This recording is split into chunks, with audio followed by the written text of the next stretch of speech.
Hare Krishna,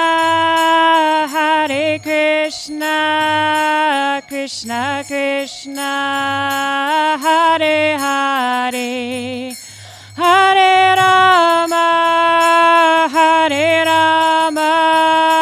Rama Rama, Hare Hare.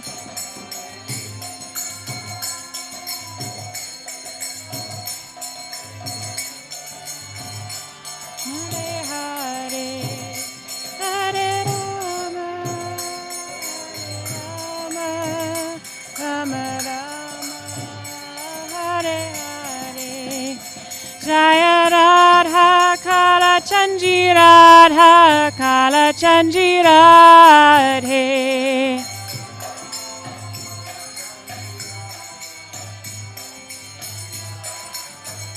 Jaya Jagannatha Jaya Jagannatha Jaya Baladeva Jaya Subhadra.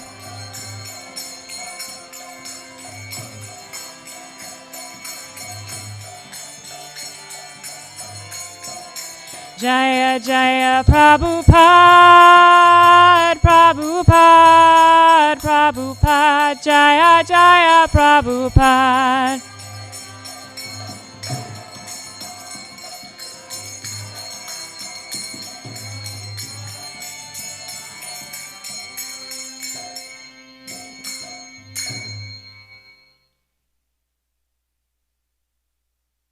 Hare Krishna.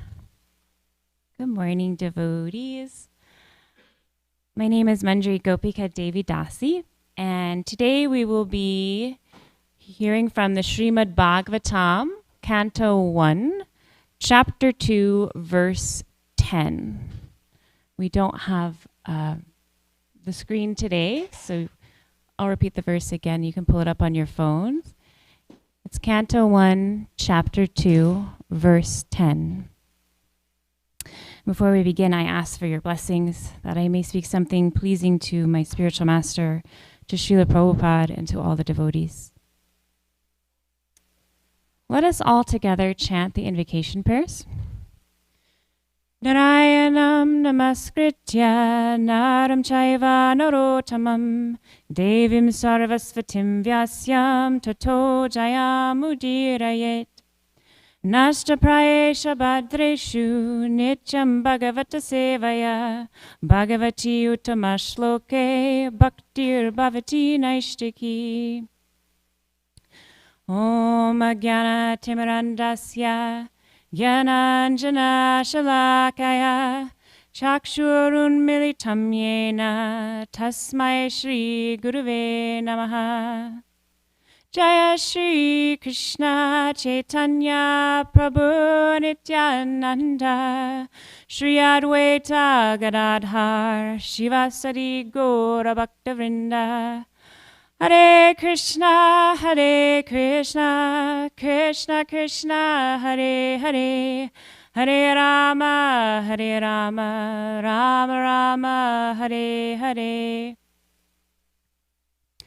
Om Namo Bhagavate Vasudevaya.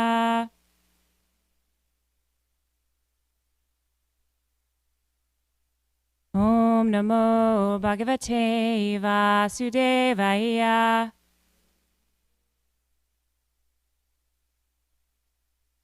Om Namo Bhagavate Vasudevaya.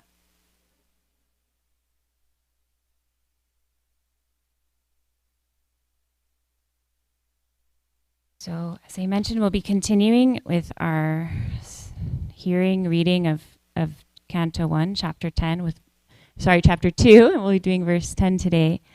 And I was just reminded the other day of how special the first canto is, because Srila Prabhupada said that he put everything into the first canto. He said everything that was necessary for one to become Krishna conscious, he put into his purports of the first canto. Because he didn't know if he would get another chance to translate the subsequent cantos. So we're very fortunate to be here together, hearing this today. Okay, so verse 10. Kamasya nendriya pritir labho jiveta yavata jivasya tattva jignasa narto yashteha karmabhi. Please chant.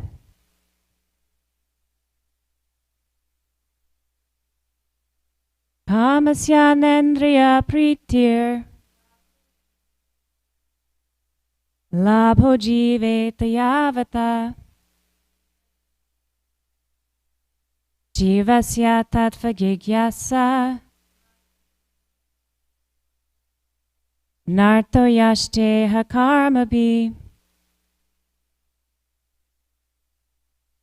Kamasya nendriya pritir labho jiveta yavata jivasya tattva jigyasa narto yashteha karmabhi.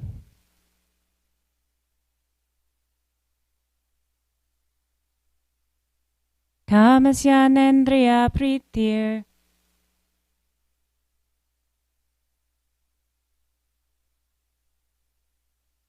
labho jiveta yavata jivasya tattva jigyasa narto yashteha karmabhi. Kamasya nendriya pritir labho jiveta yavata jivasya tattva jigyasa narto yashteha karmabhi. We'll do the synonyms. Usually I do it all together, but I don't think everybody has the ability to see the verse, so we'll do it the old-fashioned way, call and response. Kamasya, of desires. Na, not. Indriya, senses. Priti, satisfaction. Labha, gain. Jiveta, self-preservation.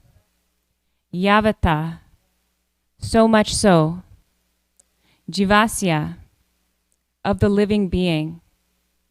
Tattva, the absolute truth. Jignasa, inquiries. Na, not. Artha, end. Ya cha iha, whatsoever else. Karmabhi, by occupational activities.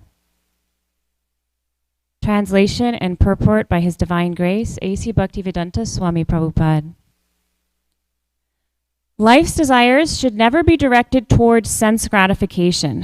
One should desire only a healthy life, or self-preservation, since a human being is meant for inquiry about the absolute truth. Nothing else should be the goal of one's works. Purport.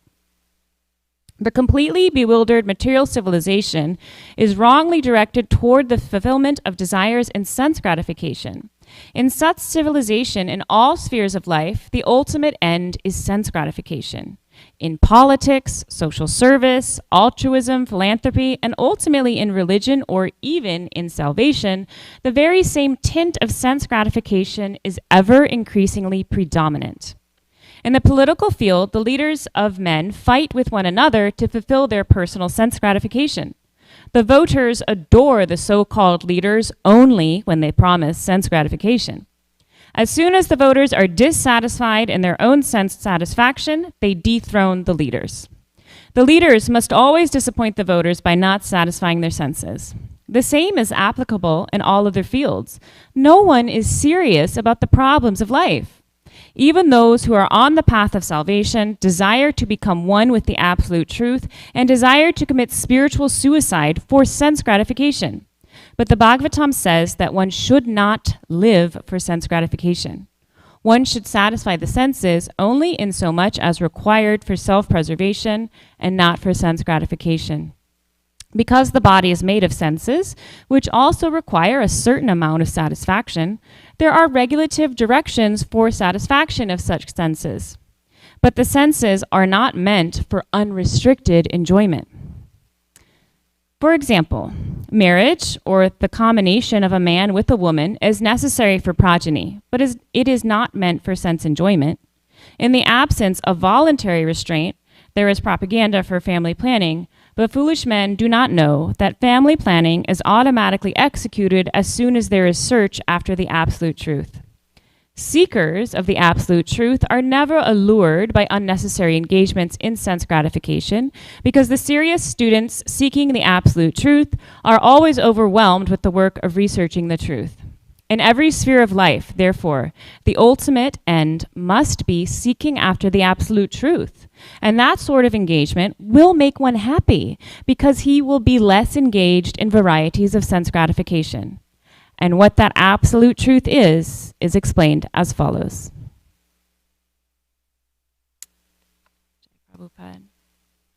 So we're in the midst of a series of verses that have to do with the first question asked by the sages at Naimisharanya.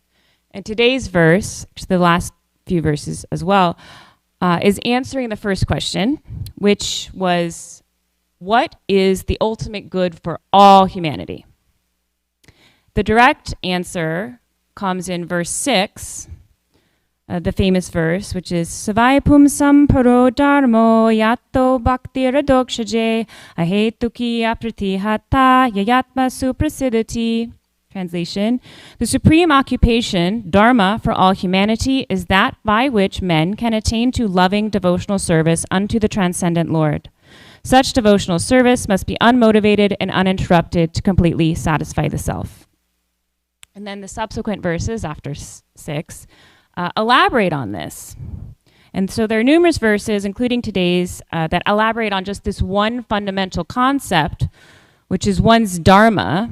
The intrinsic nature or quality of a thing is one of the main definitions of dharma. So the soul's essential nature, or sanatan dharma, is that of a servant of the Supreme Lord. And dharma also refers to one's occupation, meaning that what we do with our lives and time should ultimately support self-realization. And this is the revolutionary concept of Krishna consciousness. When we come to Krishna consciousness, we're introduced to this life-altering truth: don't waste your human life. Human life is not meant for sense gratification. Instead, it's meant for what?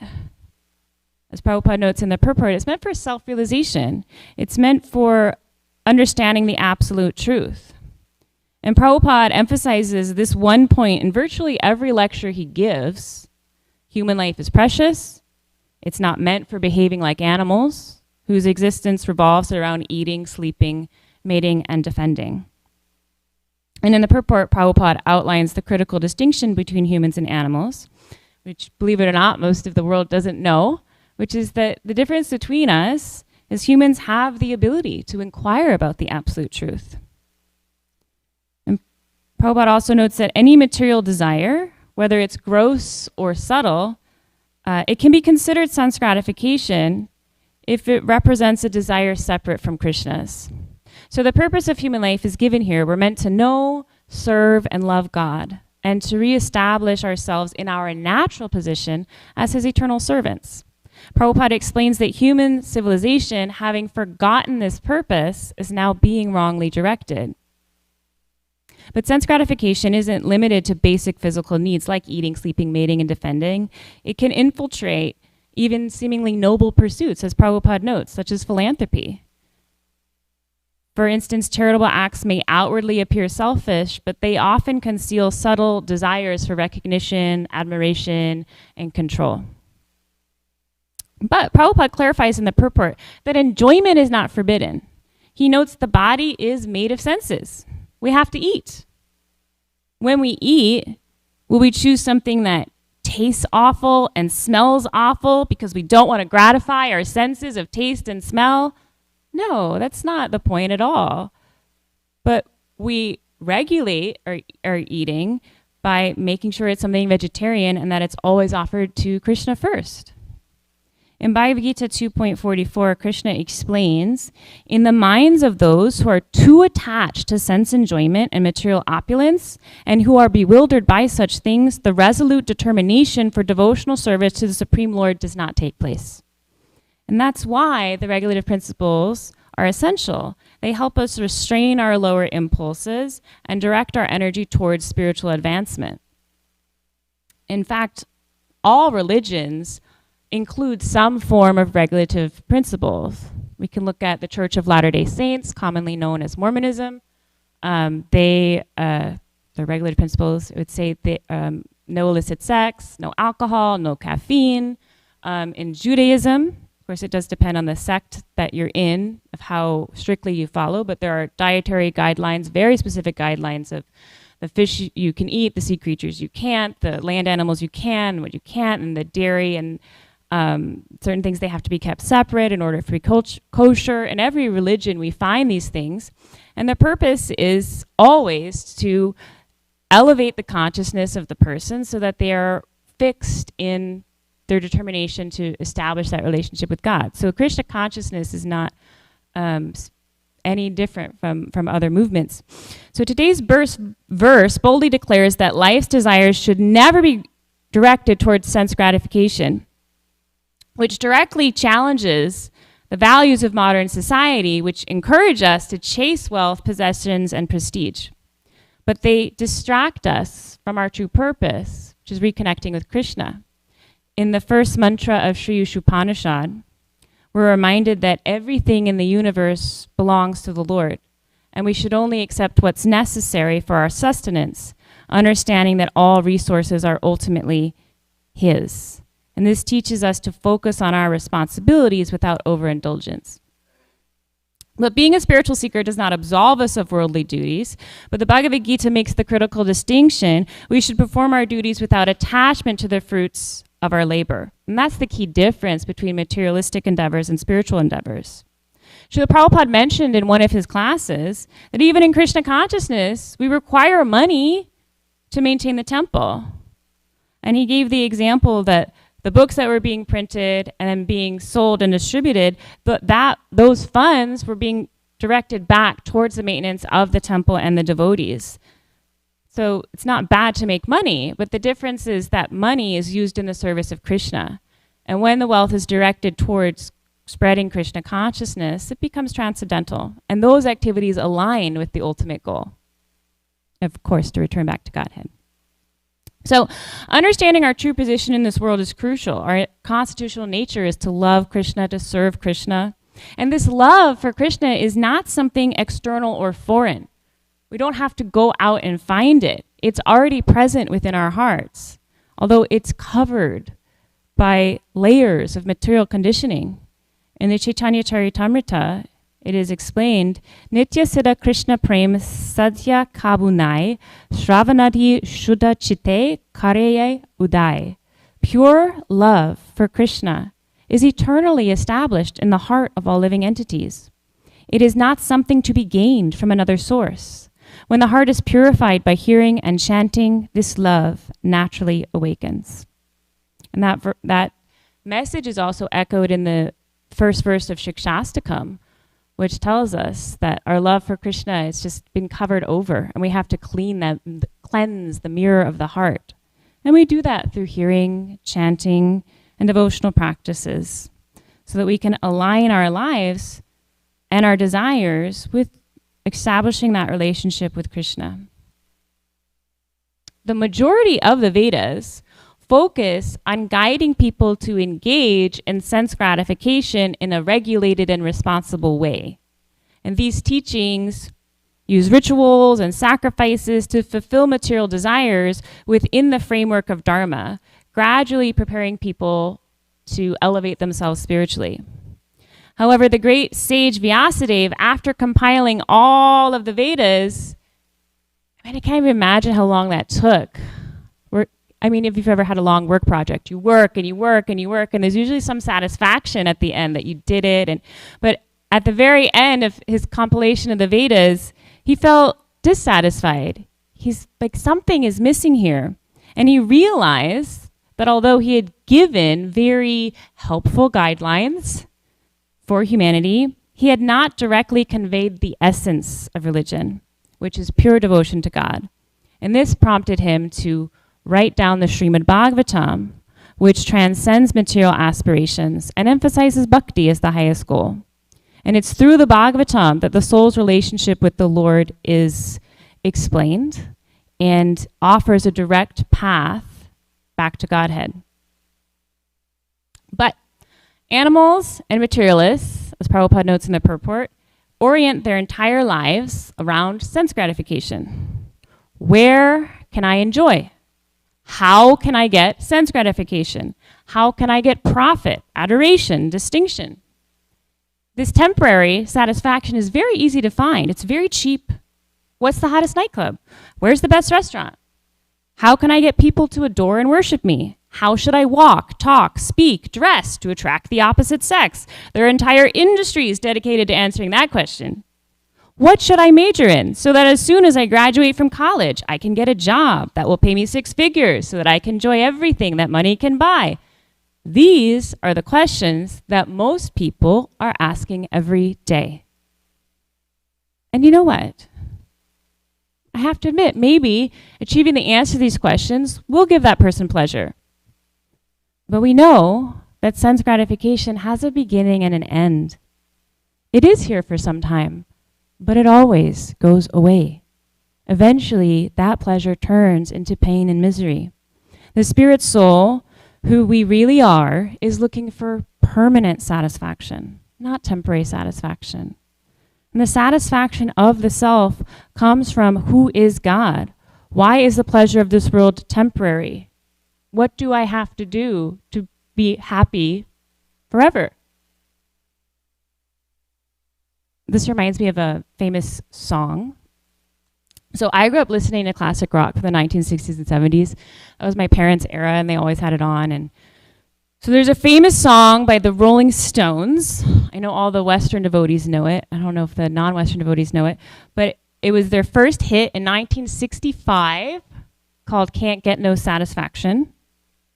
And the song describes a man who's living in the West, who's searching for authenticity and satisfaction through material means. And the song goes, this might be a first for Radha Kalachandji, I don't know if they've heard it before, but it goes, I can't get no satisfaction. I can't get no satisfaction. And I try, and I try, and I try, and I try. And he says over and over, I can't get no, I can't get no, I can't get no satisfaction. It was a huge hit. People all over the world know it, but I don't know how many people have paid attention to the lyrics. I think they just know the chorus. After the chorus, the verses describe this man's attempts to find happiness through material avenues.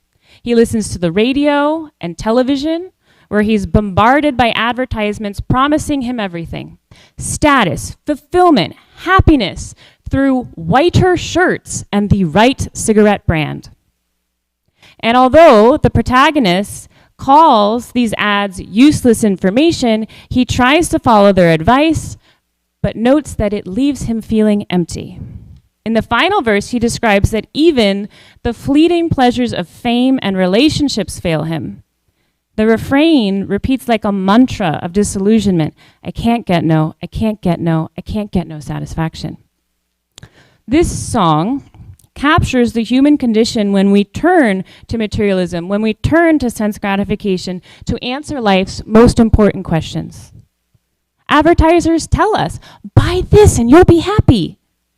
And social norms tell us, achieve this status and your life will be complete. So we try, and we try, and we try, and we try. Yet as the song emphasizes, no matter how much we try, the promises of the material world fail to address the soul's longing for deeper satisfaction. And this theme was beautifully captured in a quote by George Harrison. It's hard to overstate the monumental success of the Beatles. Their fame was astronomical, their popularity earth-shattering, and their talent transformative. They didn't just dominate music, they redefined it. And they created a cultural phenomenon that remains unparalleled. In a documentary from later in his life, George Harrison reflected on the height of Beatlemania. And he said, "I'm really glad that happened to me when I was young because I realized this isn't it." Because what he meant is most people spend 50, 60, 70 years chasing all of that stuff. By the time he was just 21, he had achieved everything society tells us to strive for: fame, fortune, and adoration on a global scale. Yet by the time the Beatles broke up when he was 27, he had come to see the emptiness of these achievements. George Harrison turned to Krishna consciousness, seeking a deeper meaning beyond the superficial rewards of material success. His realization resonates with the song I just mentioned, Can't Get No Satisfaction, that despite relentless effort and worldly success, the fleeting pleasures of the material world can never truly satisfy the spirit soul. True fulfillment isn't found in what we acquire or achieve, but in spiritual connection and understanding. The beginning of spiritual life is when we inquire, atato brahmajigyasa. When we ask the questions, what is the absolute truth? Who am I? Who is God? What is our relationship? Why am I suffering? How do I get out of this suffering? These are the questions one inquires when one finally comes to the platform of human life. According to the Vedas, one isn't even considered a human unless one inquires, atato brahmajigyasa. Why am I here? Why are we suffering? How do I get out of it? So just as George Harrison asked questions after he had made it, just as Lord Brahma asked questions at the beginning of creation, who am I, why am I here, what is my purpose? And just as each of us had questions that led us to the spiritual path, there are countless examples throughout history of individuals who sought deeper truths. They weren't content with the surface level answers of society or the routines of daily life. They yearned for something more meaningful. Sanatana Goswami was one such person. Sanatana Goswami was a highly accomplished government minister, managing the kingdom's affairs. He had great trust and authority placed in him. But despite his success, he felt a sense of dissatisfaction. He was plagued by questions about life that his role could not answer. So overwhelmed, he feigned illness and he stayed home from work day after day, immersing himself in the study of the Srimad Bhagavatam to seek deeper truths. He did this while his boss was away. And when the boss came back and found out that he'd been calling out sick every day and neglecting his duties, he was outraged, and he had Sanatana Goswami imprisoned. While in prison, Sanatana Goswami received a message from his brother, Srila Rupa Goswami, who had already renounced his government service to join Lord Chaitanya. Using a portion of the wealth that Srila Rupa Goswami had set aside, Sanatana Goswami bribed the prison guard and he gained his freedom. He then embarked on a dangerous journey to find Lord Chaitanya, accompanied by a servant carrying some gold coins. And during their travels, they stopped at an inn where the innkeeper, suspecting their wealth, plotted to kill them in the night. But understanding the danger, Sanatana Goswami gave the gold coins to the innkeeper, who admitted his plans. But now that he was materially satisfied, he promised to help them and guide them safely. However, when Sanatana Goswami discovered his servant had hidden one coin, he dismissed him and he chose to continue the journey alone. He faced tremendous hardships, including cold and poverty, but he pressed on because he had unwavering determination to reach Lord Chaitanya and find answers to his spiritual questions. So finally, Sanatana Goswami arrived at Lord Chaitanya's residence. He was at that point extremely disheveled and he looked like a beggar. His mind was singularly focused on finding the answers to his burning questions, and he was prepared to accept any austerity to achieve the goal. So at last, he arrived at Lord Chaitanya's residence, exhausted, disheveled, looking like a beggar. He waited outside. And Lord Chaitanya could sense that there was someone waiting for him. So he sent his servant outside. He said, "Bring in the person who's waiting for me." But the servant came back and he said, no, there's no one waiting for you. There's just this beggar guy. I think he's a Muslim beggar. And Lord Chaitanya said, no, bring him in. So he brought in Sanatana Goswami and he embraced him. Sanatana Goswami then asked his questions. And his first question to Lord Chaitanya was, who am I? Why do I have to suffer these threefold miseries? The very first questions he asked him. Though Sanatana Goswami was a great scholar, he was fluent in many languages. He was expert in so many different sciences, environmental science, military science. So many people would come to him every day with questions, and he would have the answers to all of their questions. And he said to Lord Chaitanya, people think I am so learned, but I don't even know who I am. Therefore, I've come to you. I'm asking this question, who am I? And Lord Chaitanya said, Jiver Swarup Hai Krishna Nityadas. The constitutional position, identity of every living being is that of servant of Krishna.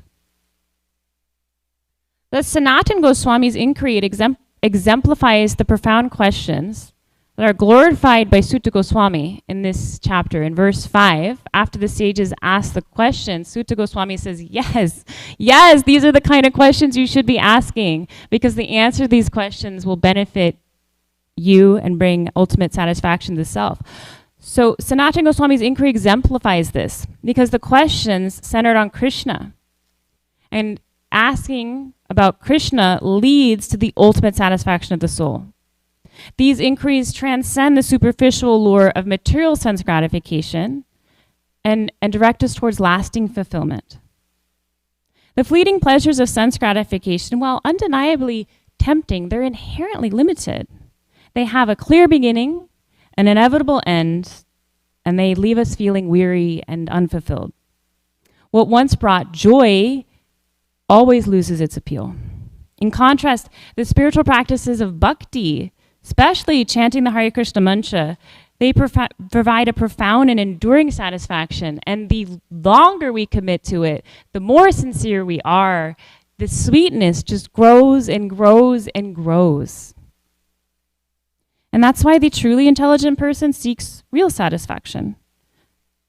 Yayatma suprasiditi. How can the soul be fully content? And the answer is by reconnecting with our eternal nature as parts and parcels of Krishna, by chanting the Hare Krishna mantra, by worshiping the deity, serving the spiritual master, immersing ourselves in hearing the pastimes of the Lord. We rediscover the joy of loving service. And true fulfillment's not found in material pleasures, but in our eternal relationship with Krishna. While we are ultimately Krishna's servants, Krishna's greatest quality is that he is Bhakta Vatsalya. He is the lover of his devotees. He is the devotee of his devotee.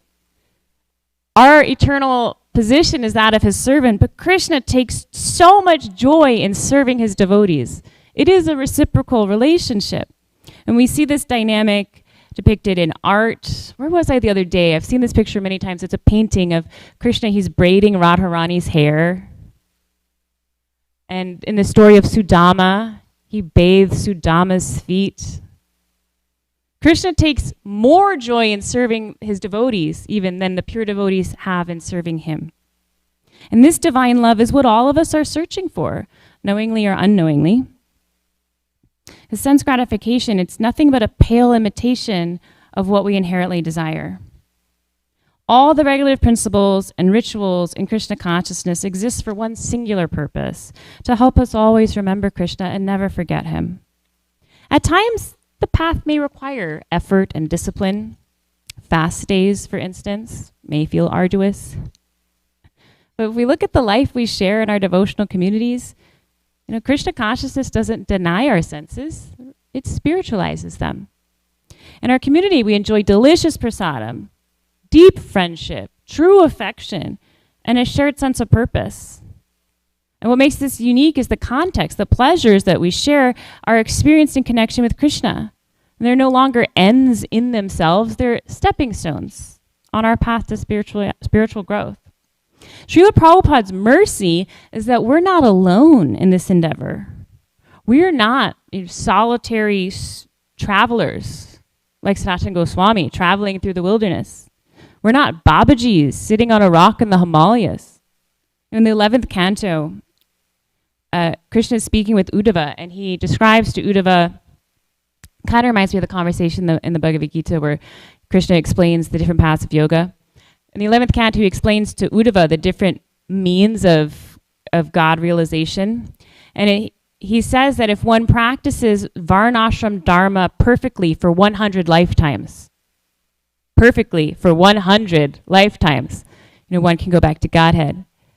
And it's described that a person who takes Vanaprasth, they have to go alone into the forest and stand in the wintertime, stand in water, freezing water up to their necks. And in the summertime, they have to stand next to a hot burning fire. All these austerities alone. But thanks to Lord Chaitanya bringing the holy name. Thanks to Srila Prabhupada establishing this society. We're part of a spiritual team moving forward together. Through the association of devotees, we gain inspiration and strength to continue on this path. We draw energy from one another, and this collective effort propels us forward in Krishna consciousness. Together, as a community, we strive to remember Krishna, serve him, and deepen our relationship with him. This is the essence of our lives. It's the source of our joy, and it's the ultimate purpose of our existence. That is what I have prepared. Please share your comments and reflections or questions. Hare Krishna.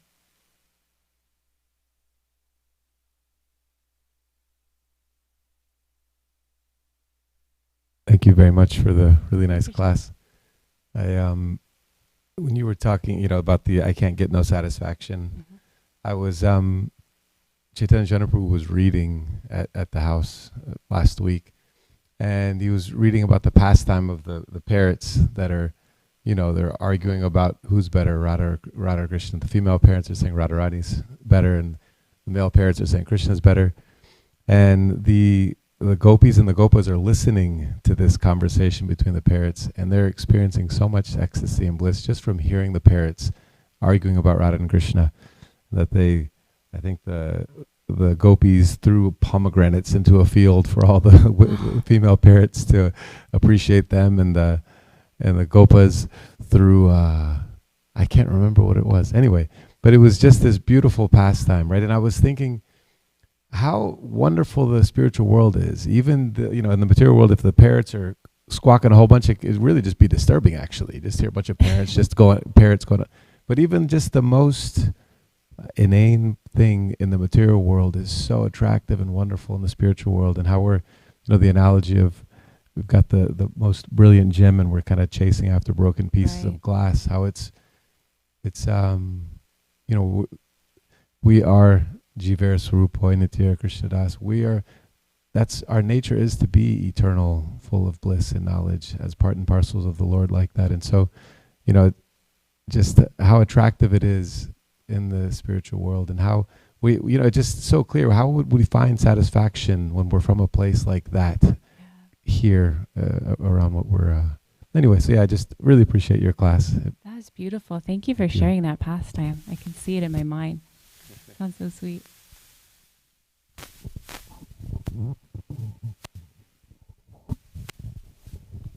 In this community, a lot of us have children or grandchildren, and we always want them to be happy, and have something to do that's interesting.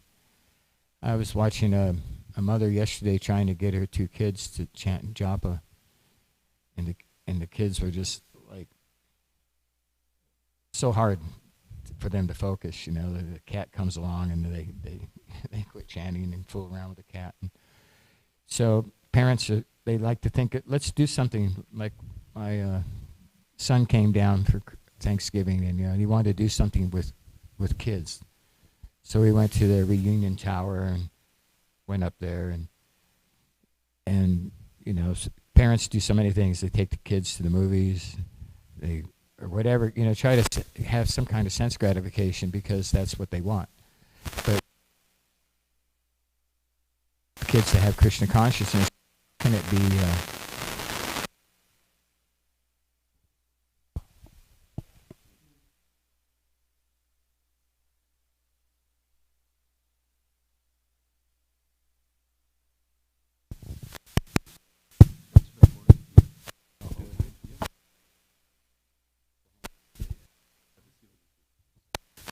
read the manual. So he was saying, let's do some kid stuff, So the kids in Krishna consciousness is somehow not the kid stuff. Like the kids want to go play and the parents want them to chant. So how can that be reconciled? That because Krishna consciousness, we always say it's the greatest happiness. That's how you become happy. But then we see that, we try to apply it and the kids aren't happy. They want to do something that makes kids happy. Let's go Six Flags or something. Mm-hmm. So why is it that Krishna consciousness, which is considered the greatest happiness, not appealing to the younger generation? Well, I don't know that it's not, I hear what you're saying. I don't know that it's not appealing. I think that children have children minds and they have children bodies, and that doesn't mean that they're not absorbing what they're being given. I'm not a parenting expert. I've read and I've heard from some. Probably Lalita Sunari should be speaking instead of me with her wonderful children. But so children's bodies and minds are very active and they need to be engaged.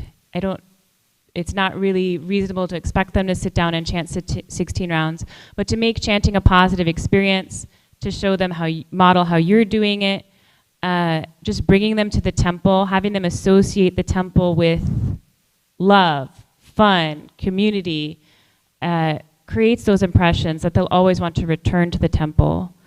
And there are a lot now in this era of activity books that are Krishna conscious. Gaurangi Gandharvika, is that her name? From Mayapur, she's printed all these different activity books and coloring books. There are, at the Sunday feast, we saw all these different children's books. So just making the time to include Krishna, and so that children are exposed to him and to understand his value, his place in our lives. And then when they get older, because at some point everyone does ask these questions, right? Of how can I be happy and where do I belong? They'll remember this, and this will be their foundation. I mean, Nrsimha Rupa Prabhu, you could probably speak to this, you grew up in the movement. But Rasesha and I are reading Prabhupada Lilamrita right now, and we're still in the very early section. We're only on chapter 4. But Srila Prabhupada was a very mischievous little boy, and he's a pure devotee, and he's eternally liberated. But he had a child body, and he had some child mentality. He got into trouble. He accidentally caught fire once. He was he would steal things. He was a naughty boy, but. Yes, he was. But still he was a pure devotee. And as he grew older, that's what took over. Krishna took a bigger role in his life as he got older. I don't know if you want to answer, Nrsimha Prabhu, how you're still here and now temple president. Well, I think I'm still here because of the kindness and mercy of so many wonderful devotees, for sure. But I can share my own experience and what I've heard, at least from my friends growing up in the movement. I have friends that actually to this day, 20, 30 years later, they have a hard time chanting japa because japa was used as like a punishment for them in life. That you did something wrong, so now you need to go chant japa. And so it became associated with it was a negative thing. And so to this day, when they pick up the japa bag, it's like this, they have this reaction to it. And I think, for myself, I learned how to play mridanga, and I loved playing mridanga, so that was so fun for me. So it kept me in kirtan, even when I was young and wanted to go play and do what kids want to do, right? I think that's also the point, right? We hear about Krishna's pastimes. They're out playing games as kids. They're active, and we went on summer trips together, and we went to Rath Yatras, and we set up festivals, and we did lots of kirtan, and we went camping and whitewater rafting, and it was all with devotees, but we would do kirtan every day, and we would cook and honor prasadam and go on harinams together. And so it was all, Krishna was at the center of what we were doing, but it was also, and I think, honestly, I feel like this applies at every step of our Krishna conscious journey, that we have to meet people where they're at, whether they're 2 years old or 70 years old. when they first come to Krishna consciousness, what their level is. We meet them where they're at, and help them understand how they can add Krishna to their life in a way that works for them. And then gradually that taste grows, and then over time, and naturally. So yeah, just a few of my experiences. I also remember devotees that were really kind to me as a kid, and I still appreciate them. And I remember devotees that were not so kind to me when I was a kid. And I remember getting the kartals snatched out of my hands one time in the temple room. It's like things like these things stick with kids.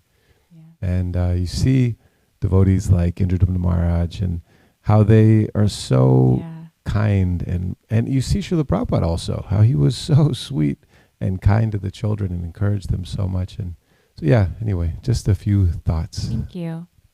Yeah, I've also heard that with chanting, that you shouldn't force it because you don't want them to, when they're older, to refuse it because it was forced on them.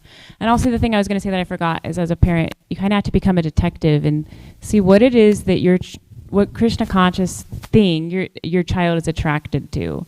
Like, our daughter likes to come to the temple, she likes to go to Sunday feast, and she really loves Giriraj Swami. So if I just make sure she regularly gets those things, then we're engaging her in Krishna consciousness in a way that she appreciates. How, when you're raising kids in Krishna consciousness and telling them about Krishna's pastimes, do you offset? How do you not have them think it's okay to steal? It's okay to play with fire. It's okay to be naughty. What do you do about that? Again, I'm no expert, but I think children accept, in my experience, that Krishna is Krishna, and this is Krishna's pastime. I've never had my daughter think that it's okay to steal because God does, And maybe that's the power of the pastimes, is that it just sneaks its way into your heart, and you don't think of it as like a guide of morality. It's just Krishna's sweetness.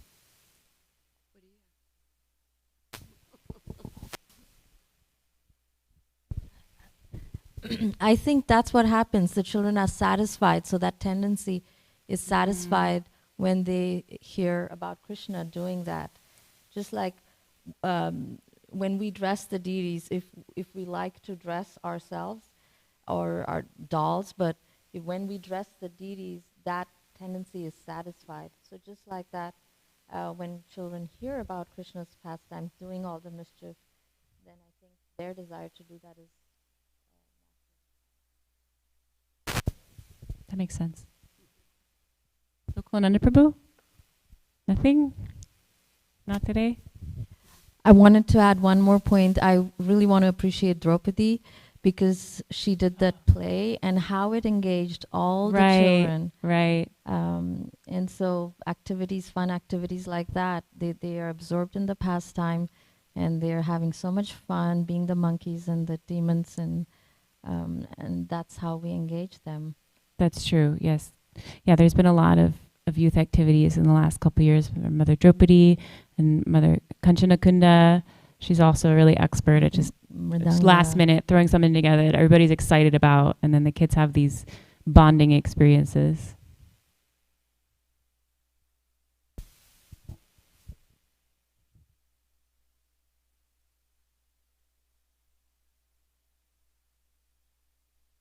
have something, Jaishnav?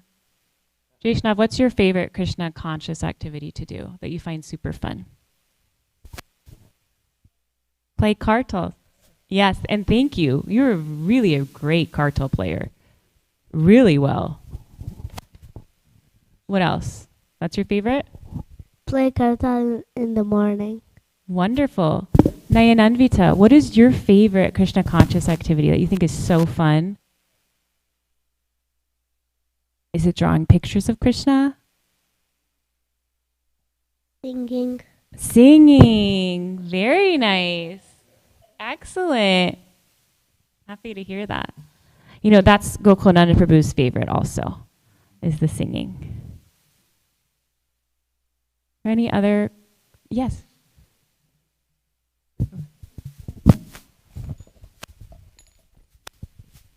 Singer Rupa reminded me that Krishna has had a lot of fun and games when he was a kid. In the Krishna book, you can read these stories, and it seems like the things that you could apply. like they do leapfrog, Right. and everybody likes leapfrog. Getting on Krishna's shoulders, the name of that game where you, Chicken. Yeah, we used to do that in the pool in the summer. and Yeah. then there's getting various pots with different amounts of water in them that make different sounds, so you can play like kind of xylophone. Oh, fun. That's something that Krishna did, and there's just a bunch of fun stuff that he did as a kid in the Gurukula.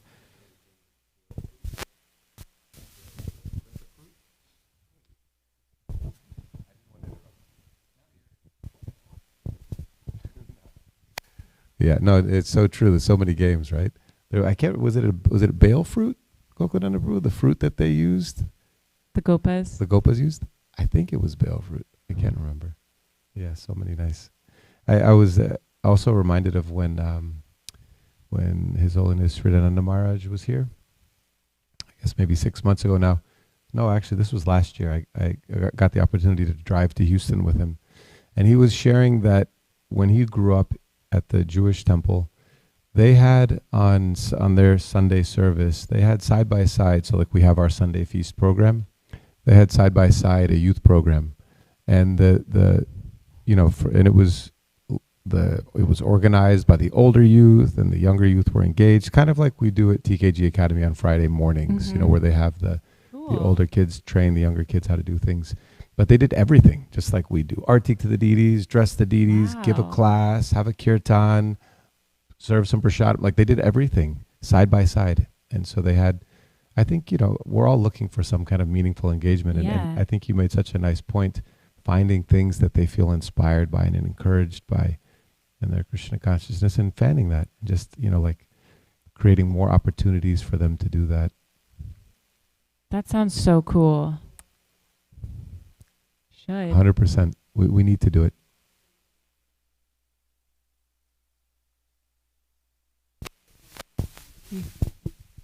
Yeah, that's a cool idea. Any other parting thoughts? We have time for one more.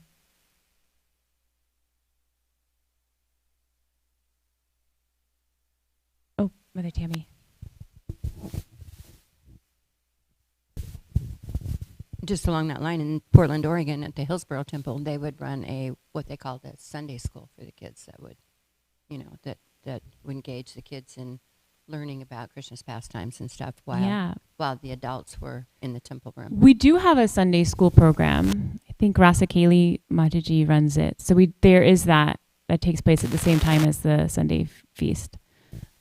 I think it would be really nice if there was something going on like that during programs where speakers come, because it's very hard for kids.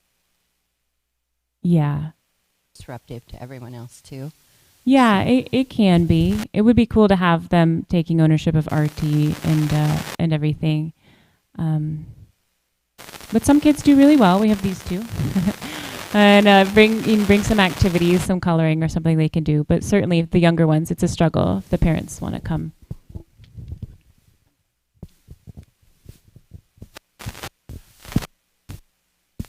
Why would God be a bad boy? When he was Lord Chaitanya, he would lock people into their houses, because in India, they have those latches on the outside. Right. And then he would hold it. The Brahmins would be saying their prayers, and then in the Ganga, and Lord Chaitanya and his friends would grab their feet and pull them under the water, amongst other things. So why wouldn't God be like a well-mannered child? Well, that's a good question. I mean, I grew up hearing about Jesus Christ, and he was always so well behaved. But Krishna is so much more fun. Krishna is so much more fun to hear about. Gokulananda Prabhu, do you have an answer to that? Why is our God sometimes naughty and mischievous? Why is he presented that way as opposed to saintly and perfect all the time? What have you heard? Yeah. All I can think is Krishna is beyond any comprehension. Otherwise, he's not Krishna. Lord Brahma says, I know you, my Lord. And then Krishna asks, oh really? He says, yeah, I've understood and now I know you that I can never know you. Right. Yeah. So Right. no one can fathom his pastime. That's why his pastimes are madhuram, sweet. It's beyond comprehension. And another aspect that comes to my mind is whatever he does is perfect. And we may not understand, but there must be some purpose. He's a multitasker. There is always something connected to it. Unless and until, as per our level of advancement in Krishna consciousness, and unless and until it is revealed by the acharyas, they remain hidden. So at one point of time when we reach that particular level, to that degree, the depthness or the meaning, the depth of that meaning is revealed by the acharyas. Thank you. Thank you all for your participation. Srimad Bhagavatam ki jai.